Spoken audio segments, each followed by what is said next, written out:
Just like our ancestors, we must now come together, rise above past differences.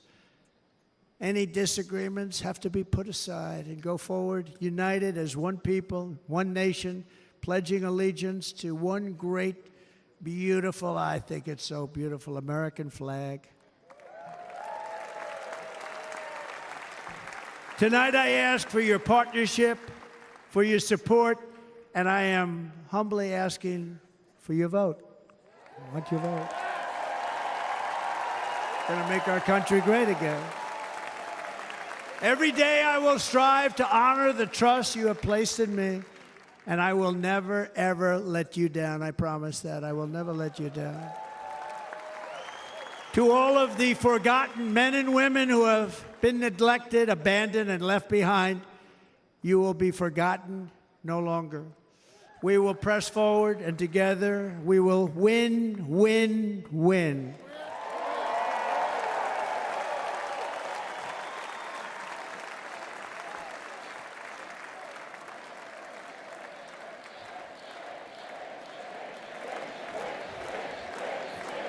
Win, win, win, win, win, win.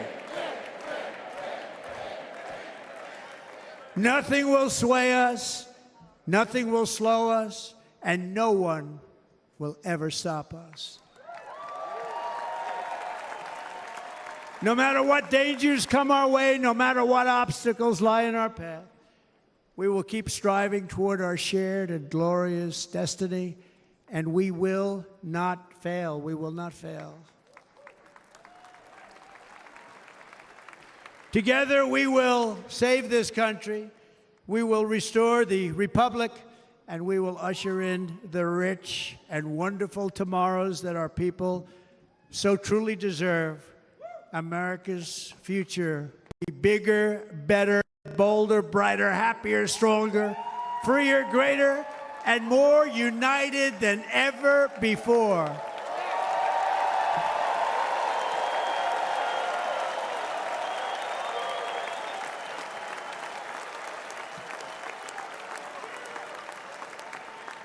And quite simply put, we will very quickly make America great again. Thank you very much. Thank you very much, Wisconsin. God bless you. God bless you, Wisconsin, and God bless the United States of America, our great country. Thank you very much, everybody. Thank you.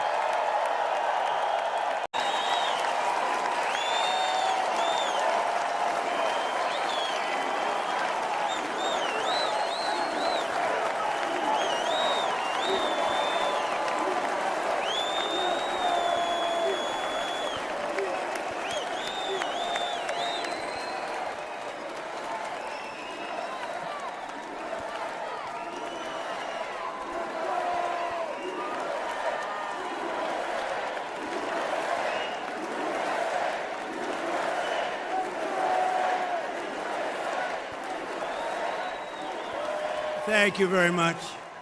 Thank you very, very much. Wow. And thank you, Dana. Thank you, Kid Rock, sometimes referred to as Bob.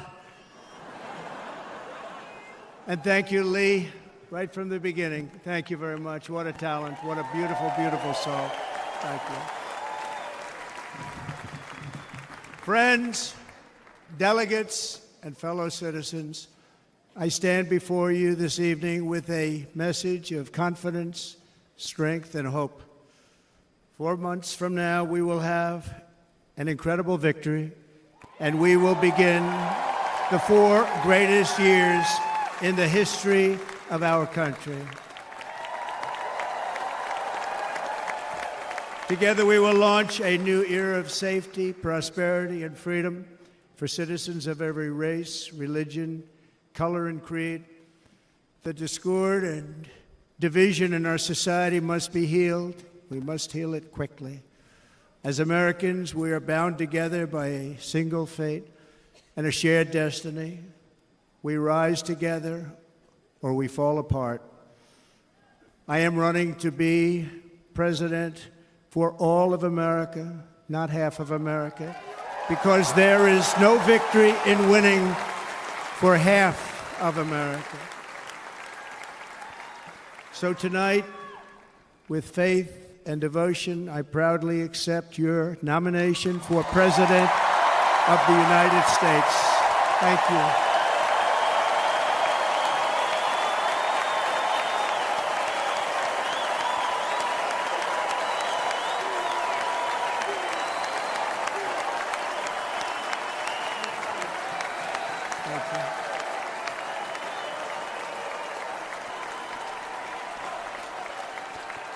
Thank you very much.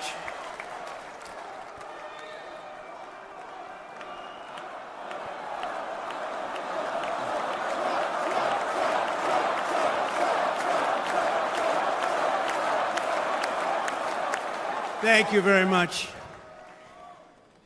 And we will do it right. We're going to do it right.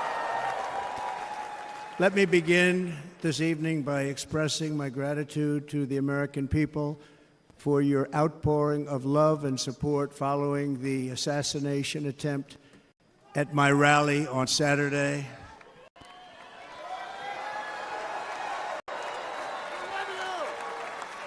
As you already know, the assassin's bullet came within a quarter of an inch of taking my life. So many people have asked me, what happened? Tell us what happened, please. And therefore, I will tell you exactly what happened, and you'll never hear it from me a second time because it's actually too painful to tell. It was a warm, beautiful day in the early evening in Butler Township in the great Commonwealth of Pennsylvania. Music was loudly playing, and the campaign was doing really well. I went to the stage, and the crowd was cheering wildly. Everybody was happy. I began speaking very strongly, powerfully, and happily, because I was discussing the great job my administration did on immigration at the southern border. We were very proud of it.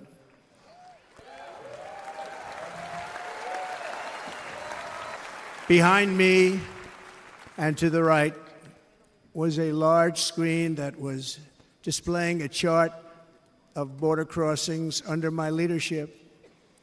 The numbers were absolutely amazing. In order to see the chart, I started to, like this, turn to my right and was ready to begin a little bit further turn, which I'm very lucky I didn't do, when I heard a loud whizzing sound and felt something hit me really, really hard on my right ear. I said to myself, wow, what was that? It can only be a bullet. And moved my right hand to my ear, brought it down. My hand was covered with blood, just absolutely blood all over the place. I immediately knew it was very serious, that we were under attack, and in one movement proceeded to drop to the ground. Bullets were continuing to fly as very brave Secret Service agents rushed to the stage, and they really did. They rushed to the stage.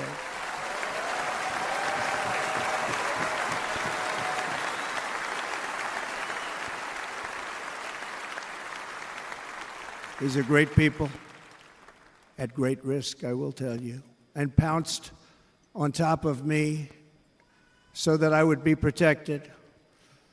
There was blood pouring everywhere, and yet, in a certain way, I felt very safe because I had God on my side.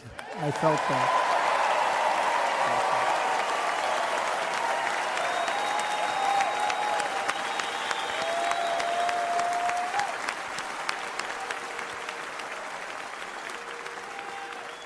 The amazing thing is that prior to the shot, if I had not moved my head at that very last instant, the assassin's bullet would have perfectly hit its mark, and I would not be here tonight. We would not be together.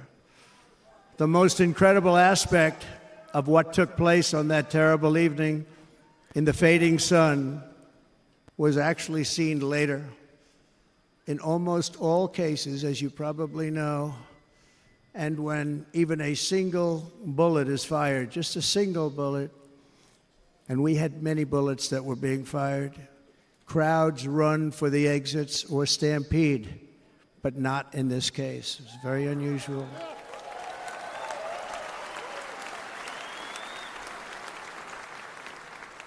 This massive crowd of tens of thousands of people stood by and didn't move an inch. In fact, many of them bravely but automatically stood up looking for where the sniper would be. They knew immediately it was a sniper, and then began pointing at him. You can see that if you look at the group behind me. That was just a small group compared to what was in front. Nobody ran, and by not stampeding, many lives were saved. But that isn't the reason that they didn't move. The reason is that they knew I was in very serious trouble. They saw it. They saw me go down. They saw the blood and thought, actually most did, that I was dead. They knew it was a shot to the head. They saw the blood. And there's an interesting statistic. The ears are the bloodiest part. If something happens with the ears, they bleed more than any other part of the body. For whatever reason, the doctors told me that. I said, why is there so much blood? He said, it's the ears. They bleed more. So we learned something, but this beautiful crowd, they didn't want to leave me. They knew I was in trouble. They didn't want to leave me. And you can see that love written all over their faces. Incredible people.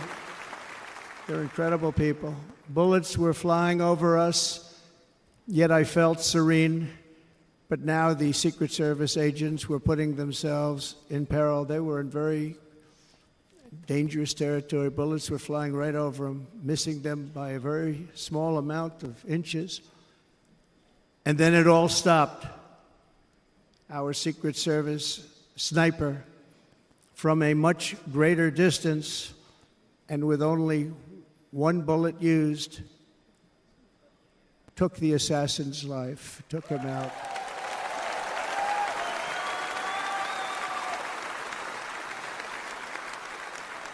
I'm not supposed to be here tonight.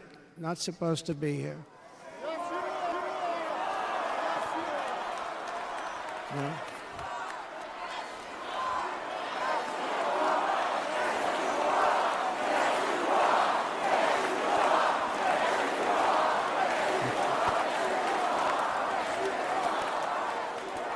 Thank you. But I'm not. And I'll tell you, I stand before you in this arena only by the grace of Almighty God.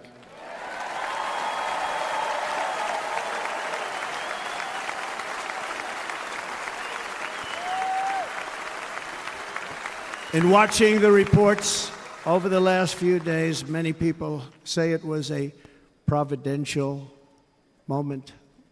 Probably was. When I rose, surrounded by Secret Service, the crowd was confused because they thought I was dead, and there was great, great sorrow. I could see that on their faces as I looked out. They didn't know I was looking out. They thought it was over. But I could see it, and I wanted to do something to let them know I was okay. I raised my right arm, looked at the thousands and thousands of people that were breathlessly waiting, and started shouting, "Fight, fight, fight."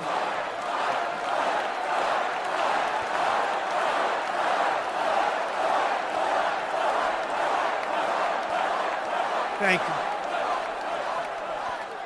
you. Once my clenched fist went up, and it was high into the air. You've all seen that. The crowd realized I was okay and roared, with pride for our country like no crowd I have ever heard before. Never heard anything like it. For the rest of my life, I will be grateful for the love shown by that giant audience of patriots that stood bravely on that fateful evening in Pennsylvania. Tragically, the shooter claimed the life of one of our fellow Americans, Corey, comparator, unbelievable person, everybody tells me. Unbelievable. And seriously wounded, two other great warriors, spoke to them today, David Dutch and James Copenhaver, two great people. I also spoke to all three families of these tremendous people. Our love and prayers are with them, and always will be. We're never going to forget them. They came for a great rally. They were serious Trumpsters, I want to tell you. They were serious Trumpsters, and still are. But Corey, unfortunately, we have to use the past tense. He was incredible. He was a highly respected former fire chief, respected by everybody. Was accompanied by his wife, Helen, incredible woman. I spoke to her today, devastated, and two precious daughters. He lost his life selflessly acting as a human shield to protect them from flying bullets. He went right over the top of them and was hit. What a fine man he was.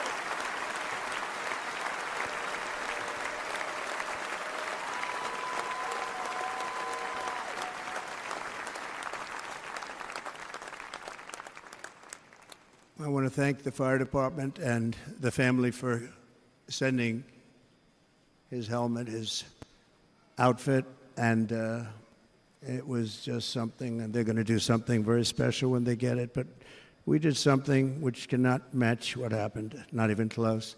But I am very proud to say that over the past few days, we've raised $6.3 million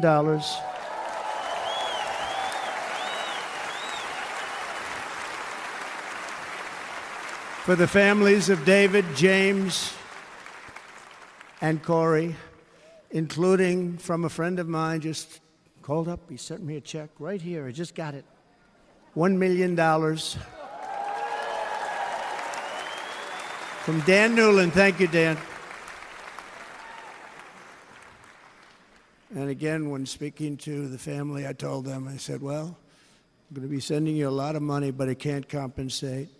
They all said the same thing. You're right, sir. We appreciate so much what you're doing, but nothing can take the place in the case of Corey. And the other two, by the way, they were very, very seriously injured, but now they're doing very well. They're going to be okay. They're going to be doing very well.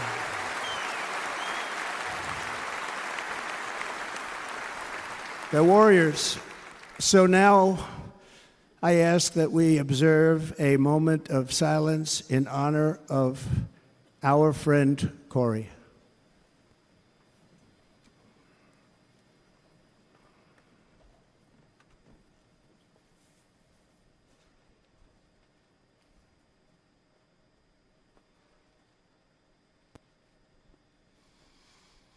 There is no greater love than to lay down one's life for others. This is the spirit that forged America in her darkest hours, and this is the love that will lead America back to the summit of human achievement and greatness. This is what we need.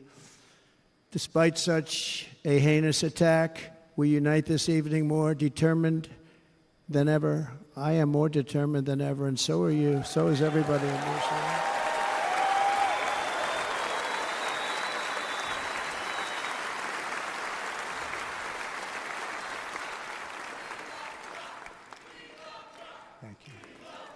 Thank you very much.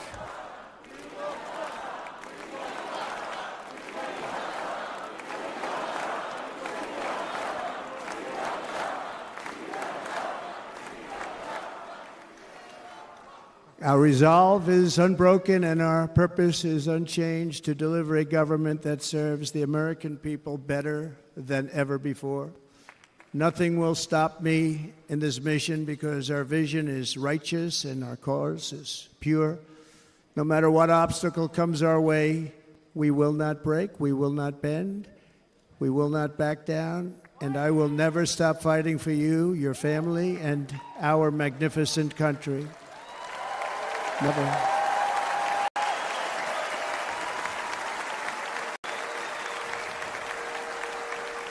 And everything I have to give with all of the energy and fight in my heart and soul, I pledge to our nation tonight. Thank you very much. I pledge that to our nation.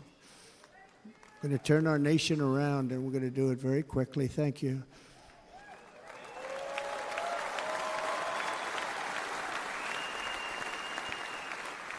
This election should be about the issues facing our country and how to make America successful, safe, free, and great again.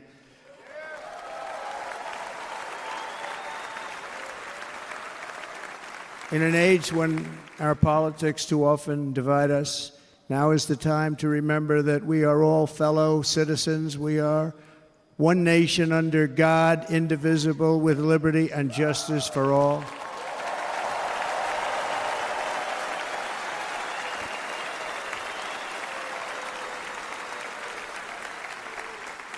And we must not criminalize dissent or demonize political disagreement, which is what's been happening in our country lately at a level that nobody has ever seen before. In that spirit, the Democrat Party should immediately stop weaponizing the justice system and labeling their political opponent as an enemy of democracy. Especially since that is not true. In fact, I am the one saving democracy for the people of our country.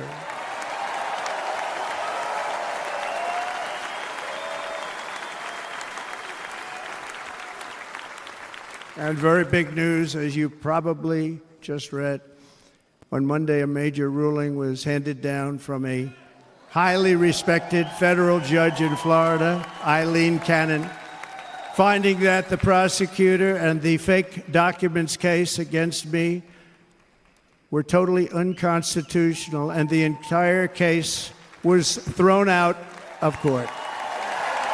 With all of that publicity, thrown out of court.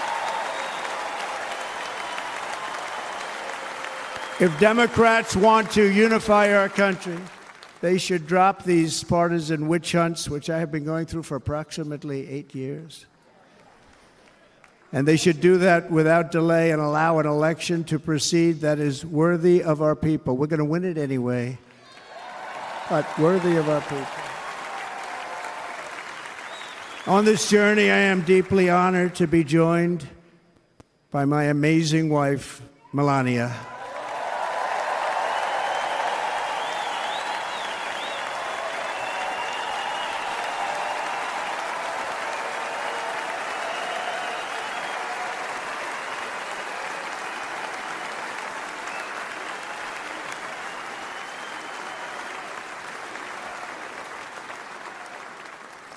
And Melania, thank you very much. You also did something really beautiful, a letter to America calling for national unity, and it really took the Republican Party by surprise. I will tell you, it was beautiful. In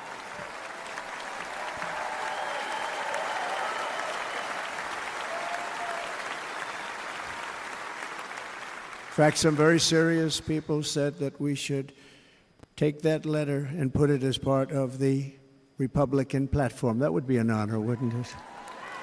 Right, Mr. Congressman? But it captivated so many, so I also want to thank my entire family for being here. Don, Kimberly, Ivanka and Jared, Eric and Lara, Tiffany and Michael, Barron. We love our Barron.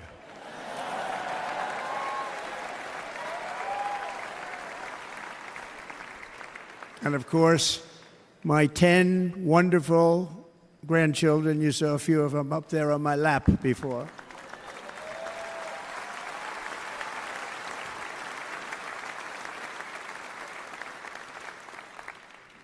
And how good was Dana? Was Dana good? I mean, was he good? He was on probably the only vacation he's had in about, maybe ever, because he works, but about 10 years with his wife, very far away. I won't tell you where, but very, very far away, beautiful place. And my people called, and he said, I won't be able to do it. This is many, many years. I promised my wife I can't do it. And they came in, they said, Dana won't be able to do it, because he was my first, second, and third choice. I said, well, that's too bad, but I understand he's away, and it's good. It's good for him. And that was it. About 30 minutes later, she came back in, sir, Dana just called. He's going to do it. And his wife, she said, you can't turn him down. You just can't do it. You have to go. That's a good wife.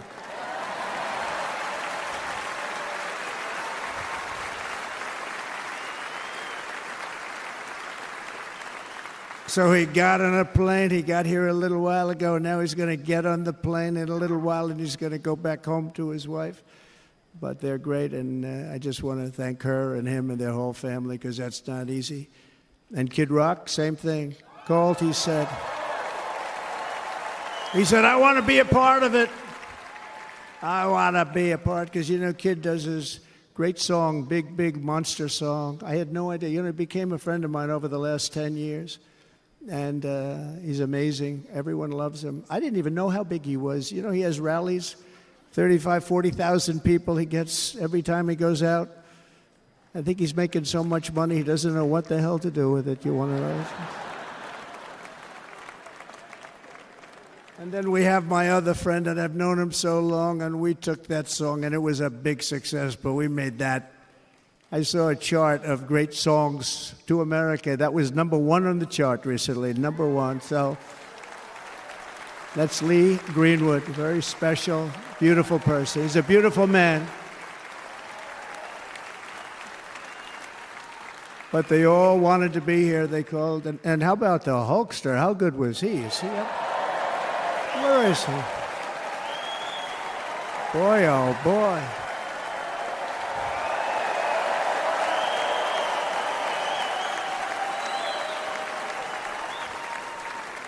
They may call that entertainment. I know about entertainment, but when he used to lift a 350-pound man over his shoulders and then bench press him 2 rows into the audience, I say, maybe entertainment, but he is one strong son of a gun. I will tell you, I watched it many times. There aren't a lot of entertainers that can do that, right? You were fantastic. Thank you very much. Followed by Eric. What was that all about? Boy, that was good. I didn't want to really come up here. But he was so great, and he's such a good young man. He went through a lot of trouble, and Don last night was incredible. They went through so much trouble. They got subpoenaed more than any people probably in the history of the United States. Every week they get another subpoena from the Democrats, crazy Nancy Pelosi, the whole thing, just boom, boom, boom. They've got to stop that, because they're destroying our country.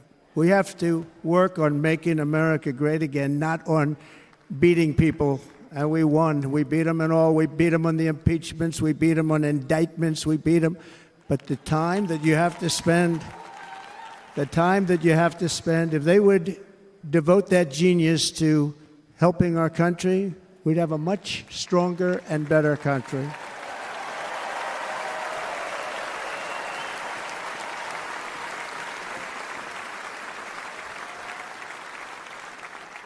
And Jason, the biggest star in country music. Jason, thank you for being here. Jason, thank you very much. Jason Aldean, he's good. I like his wife even better, by the way. She's here. Thank you, Jason. But I'm thrilled to have a new friend and partner fighting by my side. the next Vice President of the United States, the current Senator from Ohio, J.D. Vance, and his incredible wife, Usha.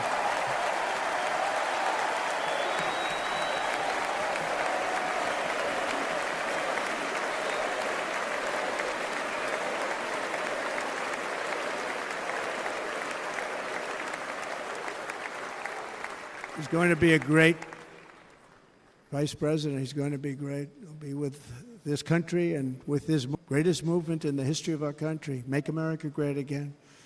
When they criticize it, they say, we're going to try and stop MAGA. I said, MAGA is Make America Great Again. What are you going to stop? There's nothing to stop. Then they say, oh, that's right. It's very tough to fight it. And all of the people that did try and fight it have failed. But he's going to be with us for a long time, and it was an honor to select him. Great, great student at Yale. His wife was a great student at Yale. They met at Yale. These are two smart people. So, J.D., you're going to be doing this for a long time. Enjoy the ride.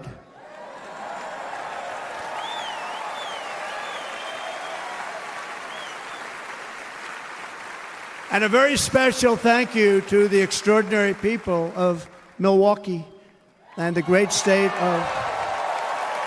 Oh, there they are. There they are. You are so easy to spot. And Green Bay's going to have a good team this year, right? They're going to have a good team. They're going to have a good team. Most of the audience doesn't like it, but it's true. You're going to have a very good team this year. And by the way, Wisconsin, we are spending over $250 million here creating jobs and other economic development all over the place. So I hope you will remember this in November and give us your vote. I am trying to buy your vote. I'll be honest about that.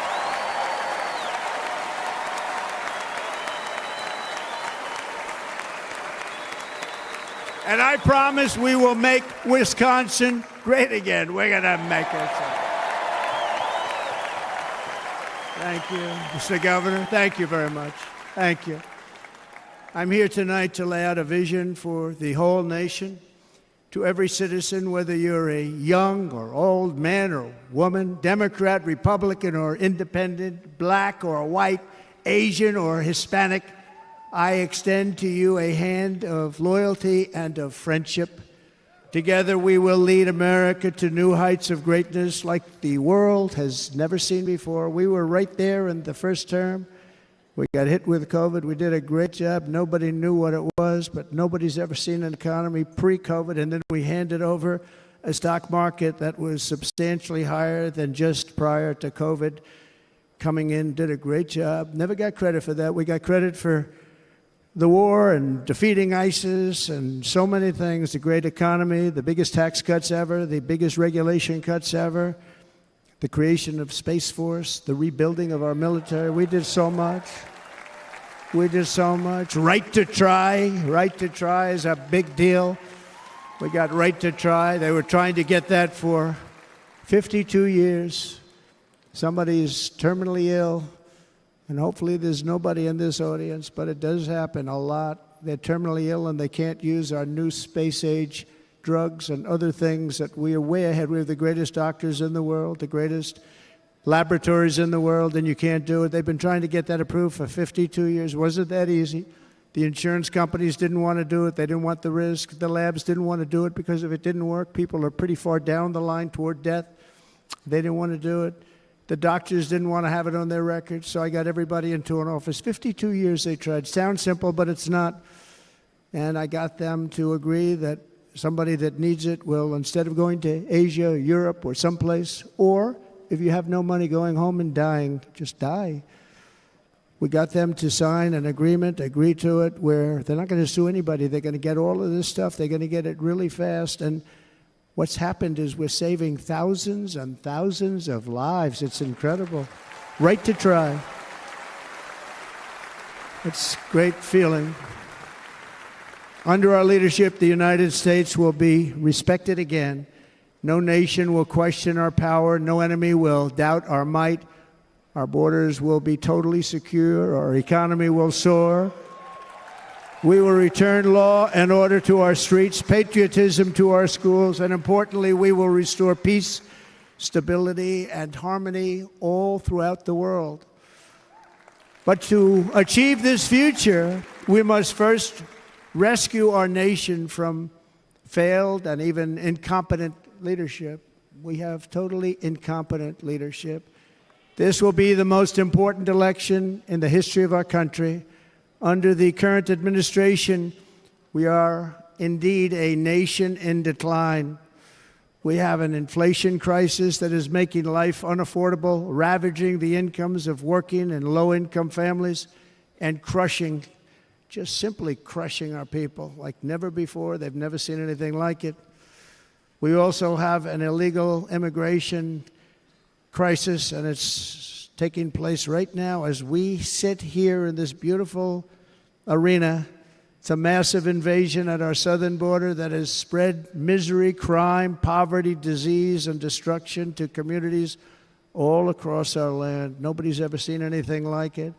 Then there's an international crisis, the likes of which the world has seldom been part of. Nobody can believe what's happening. War is now raging in Europe and the Middle East. A growing specter of conflict hangs over Taiwan, Korea, the Philippines, and all of Asia. And our planet is teetering on the edge of World War III.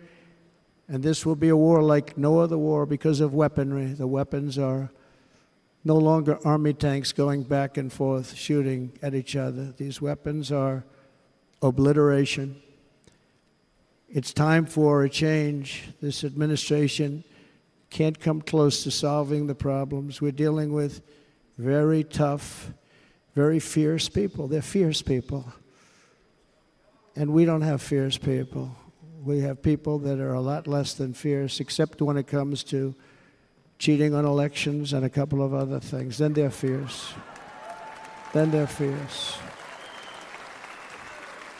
So tonight, I make this pledge to the great people of America. I will end the devastating inflation crisis immediately, bring down interest rates, and lower the cost of energy. We will drill, baby, drill.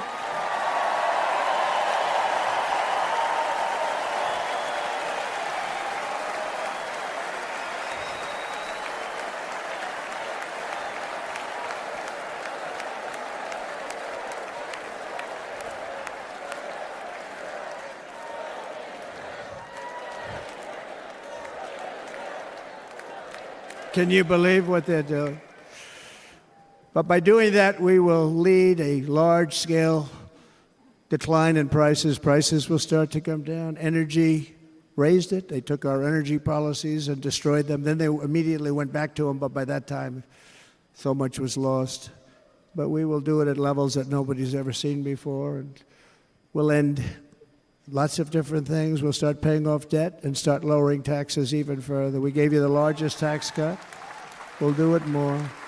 You know, people don't realize I brought taxes way down, way down, and yet we took in more revenues the following year than we did when the tax rate was much higher. Most people said, how did you do that? Because it was incentive. Everybody was coming to the country. They were bringing back billions and billions of dollars into our country. The companies made it impossible to bring it back. The tax rate was too high, and the legal complications were far too great.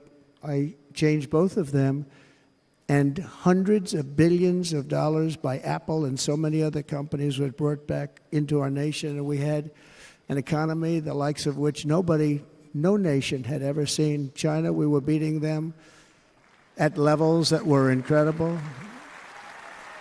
And they know it.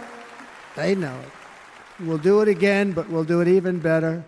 I will end the illegal immigration crisis by closing our border and finishing the wall, most of which I've already built.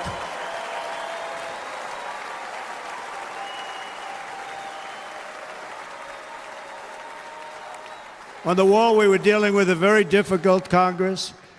And I said, oh, that's okay. We won't go to Congress. I call it an invasion. We gave our military almost $800 billion. I said, I'm going to take a little of that money because this is an invasion. And we built, most of the wall is already built. And we built it through using the funds because what's better than that? We have to stop the invasion into our country that's killing hundreds of thousands of people a year.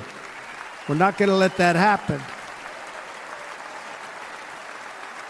I will end every single international crisis that the current administration has created, including the horrible war with Russia and Ukraine, which would have never happened if I was president, and the war caused by the attack on Israel, which would have never happened if I was president. Iran was broke. Iran had no money. Now Iran has $250 billion. They made it all over the last 2.5 years. They were broke. I watched the other day on a show called Deface the Nation. Has anyone seen it? And they had a congressman who was a Democrat say, well, whether you like him or not, Iran was broke dealing with Trump. I told China and other countries, if you buy from Iran, we will not let you do any business in this country, and we will put tariffs on every product you do send in of 100% or more. And they said to me, well, I think that's about it. They weren't going to buy any oil. And they were ready to make a deal. Iran was going to make a deal with us. And then we had that horrible, horrible result that we'll never let happen again. The election result, we're never going to let that happen again. They used COVID to cheat. We're never going to let it happen again. And they took off all the sanctions, and they did everything possible for Iran. And now Iran is very close to having a nuclear weapon, which would have never happened. This is a shame what this administration, the damage that this administration has done. And I say it often, if you took the 10 worst presidents in the history of the United States, think of it, the 10 worst, added them up, they will not have done the damage Biden has done. Only going to use the term once. Biden. I'm not going to use the name anymore, just one time. The damage that he's done to this country is unthinkable. It's unthinkable. Together we will restore vision, strength, competence, and we're going to have a thing called common sense making most of our decisions, actually. It's all common sense. Just a few short years ago, under my presidency, we had the most secure border and best economy in the history of our country, in the history of the world. We had the greatest economy in the history of the world. We had never done anything like it. We were beating every country, including China, by leaps and bounds. Nobody had seen anything like it. We had no inflation. Soaring incomes were going. Nobody can believe it. You can't believe what happened 4 years ago is happening now in reverse. And the world was at peace. Inflation has been a killer for our country. No matter what you make it doesn't matter, because inflation is eating you alive. People that were putting away money, they were making great wages, the highest they've ever made, but they were putting away a lot of money. Now they are just being destroyed. They're not putting away anything. They're barely living. They're going into savings accounts. They're taking out their money to live because of inflation. Inflation, remember, it's called a country buster. You can go back to Germany from 100 years ago. You can go back to any country that suffered great inflation. We've suffered the worst inflation we've ever had. But go back and see what's happened to those countries. We've had the worst inflation we've ever had under this person. But in less than 4 years, our opponents have turned incredible success into unparalleled tragedy and failure. It's been a tremendous failure. Today, our cities are flooded with illegal aliens. Americans are being squeezed out of the labor force, and their jobs are taken. And by the way, you know who's taking the jobs that are created? 107% of those jobs are taken by illegal aliens. And you know who's being hurt the most by millions of people pouring into our country? The black population and the Hispanic population, because they're taking the jobs from our black population, our Hispanic population, and they're also taking them from unions. The unions are suffering because of it. Thank you. Thank you. I like you too. Thank you very much. Inflation has wiped out the life savings of our citizens and forced the middle class into a state of depression and despair. That's what it is. It's despair and depression. We cannot and will not let this continue. Less than 4 years ago, we were a great nation, and we will soon be a great nation again. We're going to be a great nation again.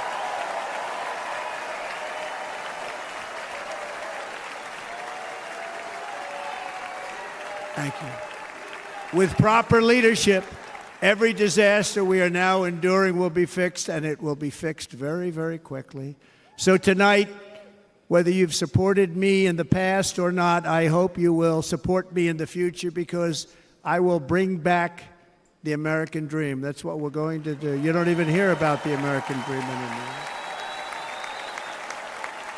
With great humility, I am asking you to be excited about the future of our country. Be excited. Be excited.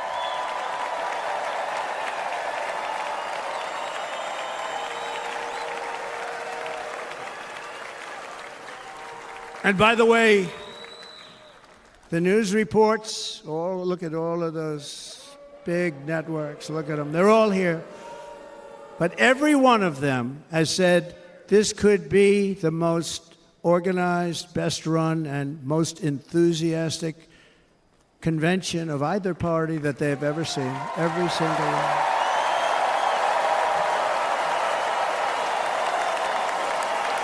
And it's true. It's true. And there's love in the room. There's great love in the room.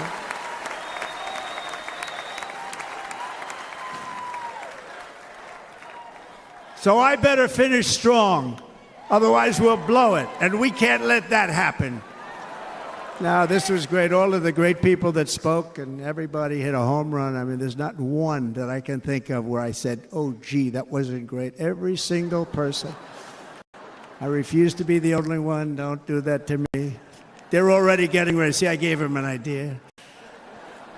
Now, this was a great convention. This was, I think we're actually going to go home and miss it. You know, usually with a first of all, look at these crowds. You'd never have this at a convention. Look at these crowds.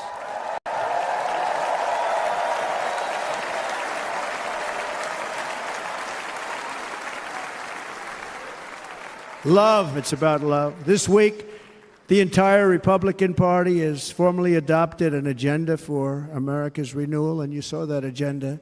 And it's very short compared to the long, boring, meaningless agendas of the past, including the Democrats. They write these things that are hundreds of pages long, and they never read them after they're done. In their case, fortunately, they don't read them because they're pretty bad. It's a series of bold promises that we will swiftly implement when you give us a Republican House. And Mr. Speaker, thank you very much. We have our great Speaker of the House with us tonight. Mr. Speaker, thank you very much. Thank you. A Republican Senate, we have many senators here. And send me back to our beautiful White House just a few short months from now. We're talking about just months. It can't come fast enough. We have to get it done. First, we must get economic relief to our citizens. Starting on day one, we will drive down prices and make America affordable again. We have to make it affordable. It's not affordable. People can't live like this. Under this administration, our current administration, groceries are up 57%, gasoline is up 60% and 70%, mortgage rates have quadrupled. And the fact is, it doesn't matter what they are because you can't get the money anyway. You can't buy houses. Young people can't get any financing to buy a house. The total household costs have increased an average of $28,000 per family under this administration. Republicans have a plan to bring down prices and bring them down very, very rapidly. By slashing energy costs, we will in turn reduce the cost of transportation, manufacturing, and all household goods. So much starts with energy. And remember, we have more liquid gold under our feet than any other country by far. We are a nation that has the opportunity to make an absolute fortune with its energy. We have it, and China doesn't. Under the Trump administration just 3.5 years ago, We were energy independent. But soon we will actually be better than that. We will be energy dominant and supply not only ourselves, but we will supply the rest of the world with numbers that nobody has ever seen, and we will reduce our debt, $36 trillion. We will start reducing that, and we will also reduce your taxes still further. Next, and by the way, they want to raise your taxes 4 times, think of it. And all my life I grew up watching politicians. I always loved politics, I guess. I was on the other side. I'd watch and they were always talking about, we will give you a tax cut. We will give you a tax cut. My whole life I was watching, I will give you a tax cut, right, Mr. Congressman? That's all they talked about. This is the only administration that said, we're going to raise your taxes by 4 times what you're paying now, and people are supposed to vote for them? I've never heard it. You're paying too much. We're going to reduce your taxes still further. We gave you the biggest one, as I said. We're going to give you more, and it's going to lead to tremendous growth. We want growth in our country. That's what's going to pay off our debt.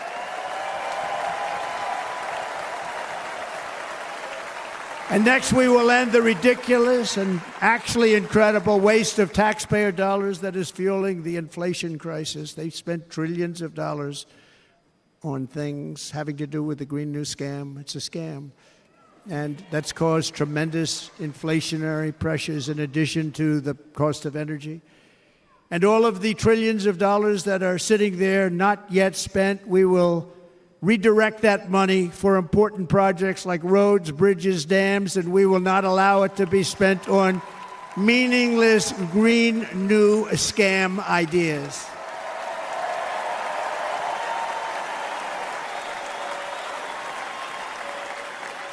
And I will end the electric vehicle mandate on day 1.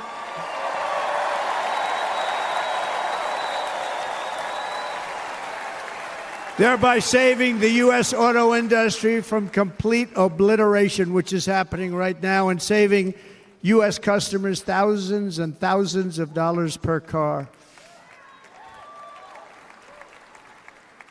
And right now, as we speak, large factories just started are being built across the border in Mexico. So with all the other things happening on our border, and they're being built by China to make cars and to sell them into our country. No tax, no anything. The United Auto Workers ought to be ashamed for allowing this to happen. And the leader of the United Auto Workers should be fired immediately. And every single auto worker, union and non-union, should be voting for Donald Trump, because we're going to bring back car manufacturing, and we're going to bring it back fast.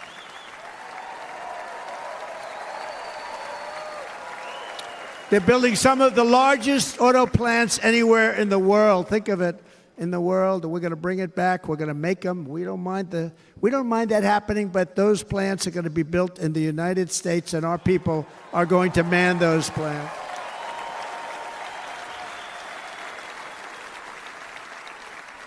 And if they don't agree with us, we'll put a tariff of approximately 100 to 200% on each car, and they will be unsellable in the United States. We have long been taken advantage of by other countries. And think of it, oftentimes these other countries are considered so-called allies. They've taken advantage of us for years. We lose jobs, we lose revenue, and they gain everything and wipe out our businesses, wipe out our people. I stopped it for 4 years. I stopped it, and we're really ready to make changes like nobody had seen before. And remember, USMCA, I got rid of NAFTA, the worst trade deal ever made, and replaced it with USMCA, which is, they say, the best trade deal ever made. Actually, probably the best trade deal was the deal I made with China, where they buy $50 billion worth of our product. They were buying nothing. They buy $50 billion worth. They had to. But I don't even talk about it because of COVID. I don't even mention it, frankly, because of what happened with the China virus.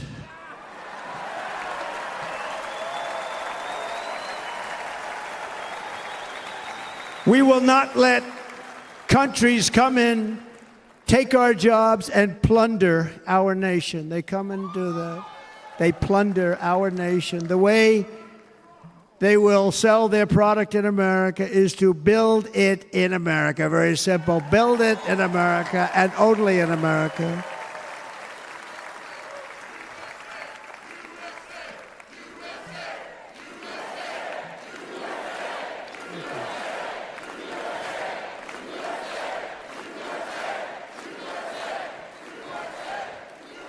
And this very simple formula, and Congress has to go along with us, and they will.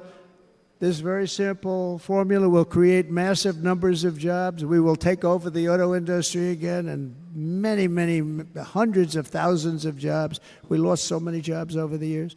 If you go back 20, 25 years, they've stolen, going to China and Mexico, about 68% of our auto industry manufacturing jobs. We're going to get them all back. We're going to get them all back, every one of them. At the center of our plan for economic relief are massive tax cuts for workers that include something else that's turned out to be very popular, actually. Here it's very popular in this building and all those hotels that I saw that are so nice. I'm staying in a nice one. It's called no tax on tips. No tax on tips. No tax on tips.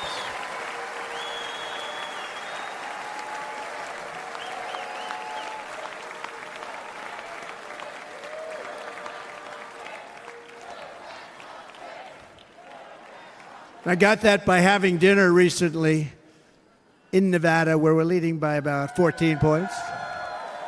Hello. I'll see you there very soon, everybody. And we're having dinner at a beautiful restaurant in the Trump building on the Strip, and it's a great building, and the waitress comes over. How's everything going? A really nice person. How's everything? Oh, sir, it's so tough. The government's after me all the time on tips, tips, tips. I said, well, they give you cash. Would they be able to find him? She said, actually, and I didn't know this, she said, very little cash is given. It's all put right on the check. And they come in and they take so much of our money, it's just ridiculous. And they don't believe anything we say. And they've just hired, as you know, 88,000 agents to go after him even more. And I said, this shows the level of my, most people go out, they hire consultants, they pay millions of dollars. But I said to her, let me just ask you a question. Would you be happy if you had no tax on tips? She said, what a great idea. I got my information from a very smart waitress. That's better than spending millions of dollars. And everybody loves it. Waitresses and caddies and drivers and everybody. It's a large group of people that are being really hurt badly. They make money, let them keep their money. I'm going to protect Social Security and Medicare. Democrats are going to destroy Social Security and Medicare because all of these people, by the millions they're coming in, they're going to be on Social Security and Medicare and other things, and you're not able to afford it. They are destroying your Social Security and your Medicare. Under my plan, incomes will skyrocket, inflation will vanish completely, jobs will come roaring back, and the middle class will prosper like never, ever before, and we're going to do it very rapidly.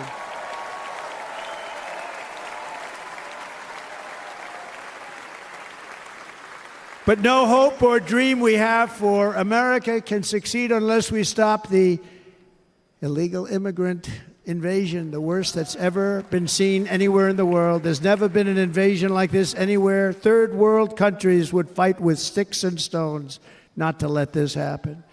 The invasion at our southern border, we will stop it, and we will stop it quickly. You heard Tom Homan yesterday. Tom Homan, put him in charge and just sit back and watch. Brandon Judd, the Border Patrol, he's incredible. These guys, they really, their job is a lot easier if they don't have to do anything, but they want to. They're patriots. Brandon Judd, Border Patrol, ICE. ICE goes out. You have to see what ICE does with MS-13. You have these are probably the worst gang, and ICE goes in there. And I know a lot of people in these rows here, and they're very tough people, but they don't want to do this job. They'll go into a pack of MS-13 killers. They're the worst. Probably the worst gangs in the world. We have thousands of them. I moved thousands and thousands out in My 4 years, we moved them out, and it was a pleasure. But ICE would go right back of these killers, and you see fists flying, you see everything flying, and then they take them. They put them in a paddy wagon. They take them back, and they get them out of our country. And the other countries weren't accepting them back, and I called up, and I said, tell them that we're not giving them economic aid anymore. And the next day, I got calls from all of these countries that were terminated. Billions of dollars we spend on economic aid to countries that does us, frankly, no good. And the next day I was called by everybody. I couldn't take all the calls. Sir, what's the problem? I said, you won't take your killers back that you sent in caravans into America. You won't take them back. Well, sir, if you'd like us to, we would give very serious consideration to doing that. And within 24 hours, they were being taken back. For years and years, when I first came in, they said President Obama tried to get him to go back, and they wouldn't accept him. They'd put planes on the runway so you couldn't leave the plane. They'd close the road so you couldn't take the buses. They'd all have to turn back. As soon as I said no more economic aid of any kind to any country that does that, they called back and they said, sir, it would be our great honor to take MS-13. We love them very much. We love them very much, sir. We'll take them back. At the heart of the Republican platform is our pledge to end this border nightmare and fully restore the sacred and sovereign borders of the United States of America, and we're going to do that on day one.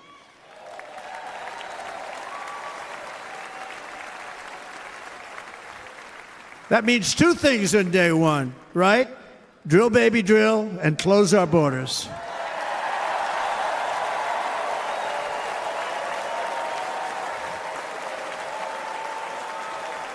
And by the way, and I think everybody as a Republican, as a patriot in this room, and most Democrats, we want people to come into our country, but they have to come into our country legally. Legally. Less than 4 years ago, I handed this administration the strongest border in American history. But you can see on the chart that saved my life, that was the chart that saved my life. I said, look it, I'm so proud of it. I think it's one of the greatest, it was done by the Border Patrol, one of the greatest charts I've ever seen. It showed everything just like that. You know the chart.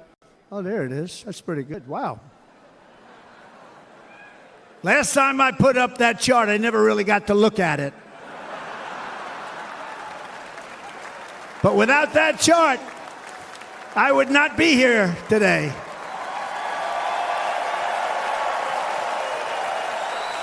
Never got to look at it.